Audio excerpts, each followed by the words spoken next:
जय गुरु। नमस्कार। आज इस चैनल के माध्यम से डिवोशनल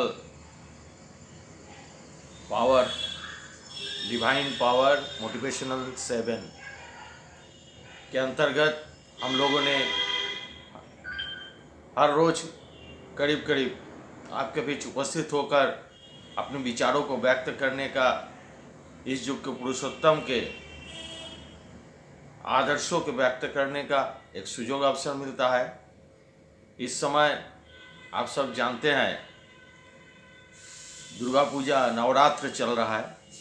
पहले दुर्गा पूजा बंगाल में खास करके हुआ करता था और जहाँ भी जीत हासिल होता था, पहले जमींदार महाराजा ये सब हुआ करते थे, ज़्यादा जमींदारी प्रथा चलता था, तो उन लोगों का बहुत सारी कचहरी में केस चलता था। जीत हासिल होता था या किसी युद्ध में जीत हासिल होता था तो आनंद उत्सव के रूप में दुर्गा पूजा मनाते थे। वो धीरे धीरे अब जो है प्रभु राम से युक्त हो गए। प्रभु राम का रामनवमी से युक्त करके दुर्गा पूजा का आयोजन साल में बंगाल में एक ही बार होता है, इस समय शारदोत्सव के अवसर पर, और पूरे भारतवर्ष में 2 बार नवरात्र के रूप में मनाया जाता है। ये जो माँ दुर्गा को हम लोग दर्शन करने जाते हैं, उन्हें शक्ति को पूजा करना, शक्ति अर्जन करना, इस उद्देश्य से माँ दुर्गा के पास जाते हैं और दुर्गा पूजा का आनंद लाभ करते हैं। माँ दुर्गा का जब पूजा देवघर में भी परम दयाल श्री ठाकुर जी भी शारदोत्सव माने जिस दिन दशमी हो जाता था, दशमी के एक दिन बाद द्वादशी से ठाकुर जी बानी देते थे और वो बानी ग्रहण करने के लिए भक्तगण उनके सामने उपस्थित रहते थे। आकांक्षा उनके मन अंदर रहता था ठाकुर जी की बानी को सुनने के लिए। वो उत्सव के रूप में परिणत हो गया और हर साल द्वादशी से उत्सव होता है देवघर में, सत्संग नगर में। ये जो माँ दुर्गा को ठाकुर जी कहते हैं कि 10 भुजा वाली माँ को हम दर्शन करने जाते हैं, मूर्ति रूप में उनको दर्शन करते हैं। और हमारे घर में जो माँ के रूप में 2 हाथ रूपी दुर्गा,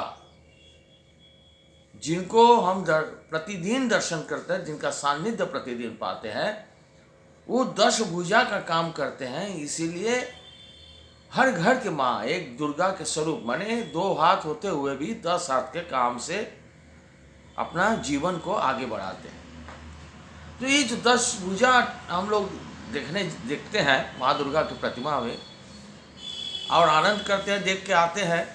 जब तक उसका अर्थ नहीं समझ पाते तब तक हमको संपूर्णता नहीं मिलता, केवल दर्शन होता है, वो जीवन को लाभ नहीं देता।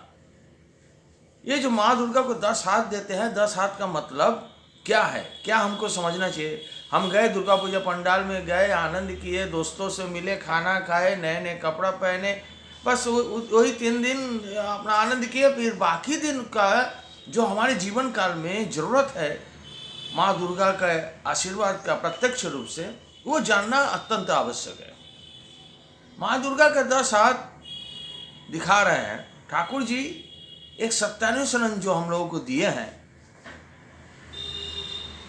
हमारे जो जीवन को चलाने के लिए जो दिशा निर्देश उस सत्यानुसरण के माध्यम से हम लोगों को मिलता है। सत्यानुसरण में कहते हैं जो कम बोलता है, ज़्यादा करता है, वो प्रथम श्रेणी का कर्मी है। हमारे जीवन काल में किस स्तर पर हम हैं उसको दिग्दर्शित करने के लिए, दिशा निर्देश करने के लिए वो बोलते हैं जो कम बोलता है, ज़्यादा करता है, वो प्रथम श्रेणी का कर्मी है। और माँ दुर्गा का देखिए हाथ 10 है, अब बोलने के लिए मुंह 1 है। इसलिए माँ दुर्गा 10 हाथ से ये हम लोगों को समझा रहे हैं, प्रथम श्रेणी का कर्मी होने के लिए हम लोगों को दिशा निर्देश कर रहे हैं। हम लोग को प्रथम श्रेणी का कर्मी जैसा व्यक्ति होना चाहिए, कर्मी होना चाहिए। और वहीं देखिए रावण का 10 सिर है और हाथ है 2। बोलता 10 सिर से बोल रहा है, 10 मुंह से बोल रहा है।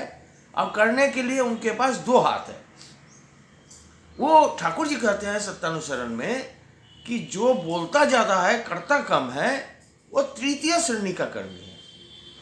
तो हम लोग माँ दुर्गा के पास जो जाते हैं वो हमको ये दिशा निर्देश करते हैं कि हर मनुष्य को प्रथम श्रेणी का कर्मी बनना है।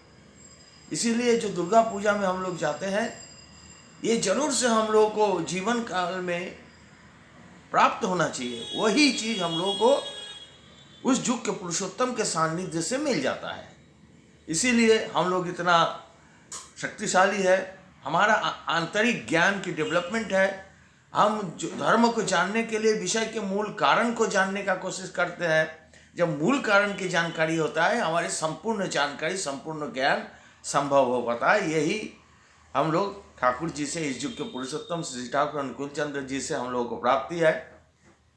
आज इस पावन अवसर पर आपसे फिर एक बार अनुरोध करता हूँ, हमारे इस चैनल को शेयर करिए, लाइक करिए, सब्सक्राइब करिए, ताकि इसको हम आगे और बढ़ा सके और दैनंदिन एक विचारों को व्यक्त करके आनंद का अनुभव, ज्ञान की प्राप्ति संभव हो सके, विचारों का लेन देन प्राप्त हो सके। इसी उद्देश्य से आप सबकी मंगल कामना। जय गुरु, वंदे पुरुषोत्तम।